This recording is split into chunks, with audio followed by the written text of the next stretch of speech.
What's going on, everybody? My name is Albert and I'm from masterballtraders.store. So 151 prices are going insane, and I know a lot of you probably have the same question, and is Prismatic going to do the same thing? Well, I decided to make a video for it, and we're going to get all into that today. So here we go. To start off, we'll start by comparing the differences and the similarities between 151 and Prismatic. Now, 151 is actually going out of print or ending its print cycle in April, so this upcoming month. While Prismatic, it actually has a whole year left to go. So 151 came out in September 2023, Prismatic came out in January of 2025. Both are specialty sets, which means that they don't actually have any booster boxes to them. You can only get them with ETBs, booster bundles, or some other kind of collection set that they come in.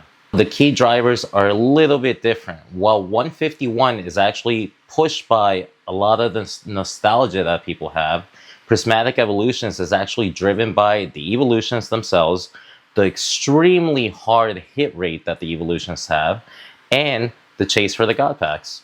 Even though the key drivers are different for both of these sets, the rate at which they're both rising might be a lot closer than what you think. To see the reason and why this might be so much closer, we have to go back onto when they were released. Now, 151 was released, some would say, at the end of the bear cycle for Pokemon. So in September 2023, there wasn't much going on, and Pokemon was definitely not at its peak.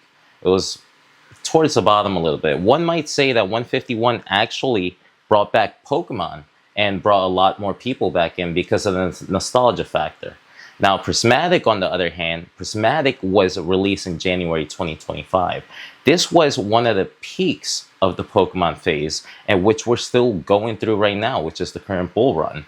And not only that, but Prismatic was actually so much more wanted and so much more hyped up that it just created so much more demand for the actual set itself. Because of this, the printing was actually a lot more different between the two sets. 151 had its actual natural print that all the other sets were undergoing. Prismatic, on the other hand, was so much in demand that the Pokemon Company actually released a statement saying that Prismatic had to be printed all the way to demand and that they were going to do so, and they promised us all that they were doing so. And guess what, guys? That's what happened. Prismatic literally got printed to the ground. Now, because Prismatic was printed so much, we see a huge increase in the supply for Prismatic Evolution products than we did for 151. For example, for 151, Pokemon Center ETBs, they roughly printed around 70 to 80,000 units of them. For Prismatic, that number rose to 165,000 units. That's more than double the amount. And that's not just one product. That same trajectory followed every single other product that they had as well. Now, you might think that, well, here's a clear winner, 151. It's better investment. There's less product of it out there. And obviously, we can see the growth. We can see that it's going up. But that's not necessarily how easy it might be. It doesn't necessarily go based off the supply. It goes based off the demand, right? So we have to look at the different driving factors that Prismatic had. For example, the Eeveelutions themselves. I mean, a lot of people love the Eeveelutions. So we start looking at the amount of people that consider the Eeveelutions even better than the starters. We have the fact that it's insanely hard to pull anything from Prismatic. I mean, the hit rates are atrocious. And honestly, that just drives up all the cards. There are some of the wanted cards in Prismatic Evolutions a lot higher, which means that the value, the set value, the total set value that it has is actually a lot higher than 151's already, even though we're still in the printing phase of Prismatic Evolutions. And last but not least, we have the chase for the God Packs. Guys, we live in a gambling world nowadays. I don't see this epidemic going anywhere to where you're not going to want to open some Prismatic to feel that rush for that God Pack. And I know that's going to keep going and going and going, but the thing is, the supply is just going to keep getting smaller. I don't have to be the one to tell you that Prismatic is a lot more light when it comes to ripping, when it comes to, you know, the chase for the cards or anything like that. 151 is driven by nostalgia, which I'm completely here for, but Prismatic is on a different level. And honestly, I don't think that 151 can catch up to it.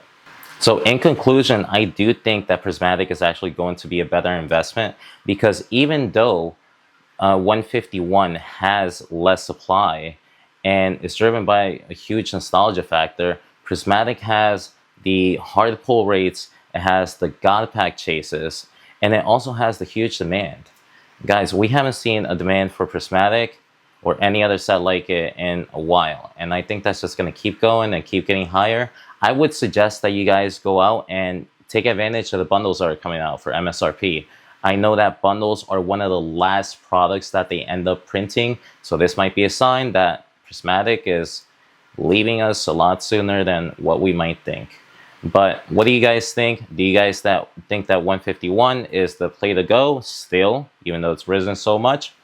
Or do you guys think that you should be finalizing those positions in Prismatic like we've talked about? Just let me know down below what your thoughts are. But other than that, just wanted to let you guys know that I do have some English product on my site now, masterballtraders.store. Check it out. It is a pretty good deal. It's a little bit below market. It is one item per SKU though, so that way nobody can go in there and buy me out. That way I have a lot more for everyone, right? But other than that, until next time, and thanks for watching.